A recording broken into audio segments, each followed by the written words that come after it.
So guys, there's something pretty interesting showing up inside of the latest software update, and this isn't just another software tweak or cosmetic change. It actually ties directly into the vision system and how a tiny flaw can cause it to completely fail. Tesla has been working heavily in this specific area for a really long time, and a lot of big upgrades are starting to roll out. But to resolve this issue entirely for everyone that's affected right at this very moment, they've come up with a pretty interesting idea and a way to solve it that's a win-win for everyone.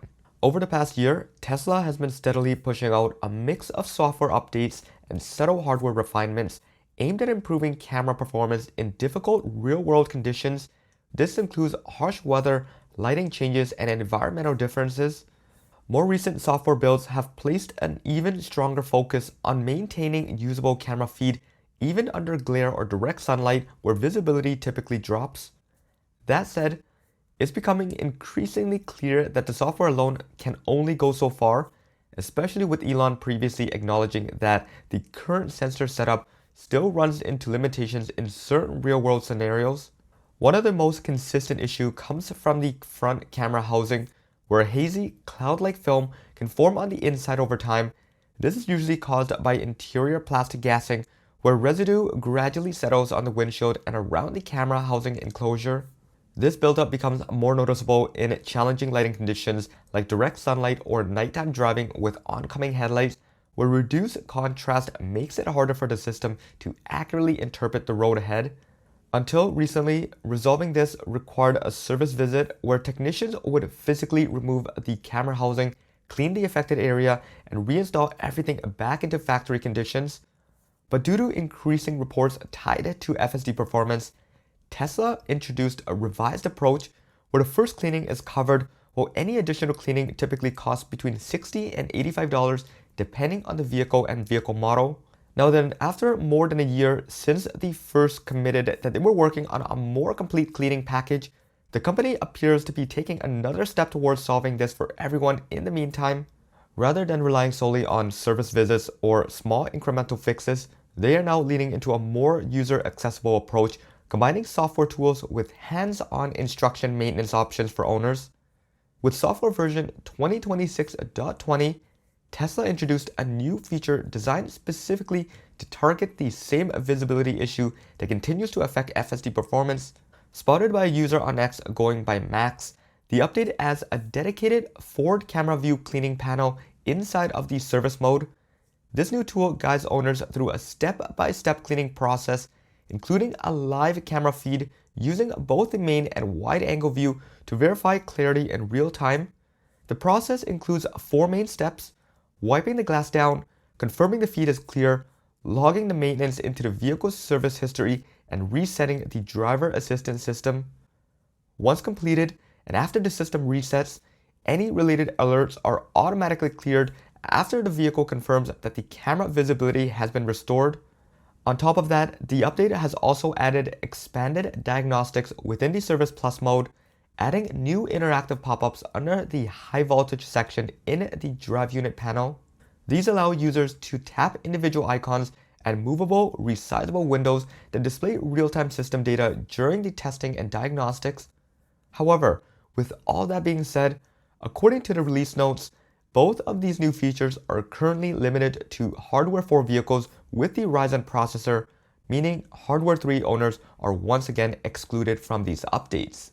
Alright, so this is pretty much the easiest solution for the company and the cheapest way as well. Even though this is technically just for service techs to use, they've made the instructions and the process so simple for the average buyer that they also think if you are able to have much knowledge on FSD and how degraded the cameras might be, you probably are good enough to clean the windshield wipers and clean the cameras themselves. This has all been added within the latest software update, and it's going to be so much simpler for everyone on both sides to get this sorted out without any of the complications of going inside of the service center. Although this might seem like a bandage to everything and it just benefits only on one side, at least this is something you can do entirely free on your own at your own time. And if anything ever does happen, you can always request a service tech to come by and they will guide you. They will do all the procedures that you would typically pay for and get everything going. Ultimately, this is a win-win for both sides, not clogging up the service centers and also not paying for something that is so simple to do that you can get it completed right in your own home. Now, in other news, Tesla has officially notified Canadian Model 3 buyers about the recent spec changes, with updates now appearing directly in the delivery acceptance screen, where customers must review and agree to the revised specs before moving forward with delivery. The key changes include a much slower 0 to 60 time, increasing from 4.2 seconds to 6.2 seconds, supercharging reduced from 250 kilowatts down to 175, and the vehicle warranty shortened from 8 years 192 kilometers down to 8 years 160,000 kilometers. These updates comes after several weeks of quiet configurator adjustments that led to confusion among reservation holders, largely due to the lack of any formal explanations from the company themselves. While some of these buyers have reportedly been offered goodwill gestures such as FSD trials or supercharging credits, these appear to be inconsistent and are not guaranteed across affected orders. That said, the company has now officially circulated the updated terms, stating that there will be no standard compensation, leaving customers with only two options: accept the revised specs and proceed with delivery, or request a full refund including the deposit. Then now, in separate news, Tesla has just launched a new web-based dashcam viewer accessible at dashcam.tesla.com. Dashcam footages are now automatically available using a key tied to the owner's account, where encryption can also be enabled or disabled in the vehicle's safety settings at any time.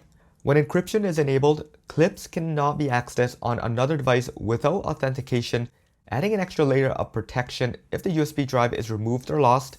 To use the web-based viewer, owners simply sign in with their own account, where the system retrieves the necessary decryption keys and plays the footages directly in the browser. The tool also supports standard non-encrypted files and processes everything locally on the user's device, meaning no dashcam videos are uploaded to the cloud. The interface closely mirrors the in-car dashcam viewer, allowing users to drag and drop files, which are then automatically organized by timestamp. It also includes front, rear, and side camera feed into a synchronized multi-angle playback, with options to switch between individual camera views or use a download all feature to export clips into a single file for backup and storage. So there we have it, guys. Honestly, when we look at it from the outside, it seems like this is such a temporary bandage for something that's so much bigger underneath. And I don't really mean that in a bad way. It's just the reality of things and how tech is right now. On one hand, we have a new cleaning tool that is genuinely useful to use. It makes it so much easier to address FSD when it starts to go wonky. But on the other hand, you really can't ignore the fact that this is just a temporary patch for something that needs a full and complete redesign. Technically, that is exactly what they're trying to do here. They're trying to solve it from the root cause by redesigning the entire system. And now they're just asking for a little additional bit of time for them to start rolling out the next generation of hardware sensor suites. And we have been seeing it from time and time and again over the last couple of weeks. If you missed some of those videos, definitely check it out. I'll drop it in the description and up top there. But yeah, there is a lot going on with the new front camera housing, new sensors, the new lens, and all around the different cleaning methods. But yeah, from a technical and financial standpoint here, it's probably the smartest move to do right now. It buys them some additional time towards working for a permanent solution without leaving a lot of us behind. This is going to be more important to not clog down the service centers. And it just makes it a lot more easier for technical people like you and I, where we're able to just crack the housing open, clean it, pop it back on. FSD just works perfectly, and you can do this at your own time. It's completely free, and there is no work to be done from these service centers themselves. It makes it much easier for the company to focus and prioritize all the different other stuff that's going on with the cars. This is ultimately a win-win, as I've mentioned. This is going to solve so much issues, especially the new tool that's going to guide you step by step on how to do it and how to verify everything is working correctly.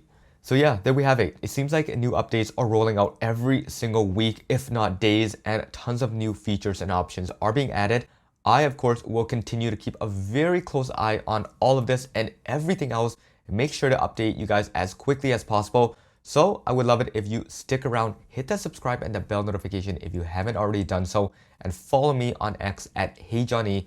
Over there, you'll see things that you wouldn't see over here, and you can chat with me anytime. I'll respond as quickly as possible.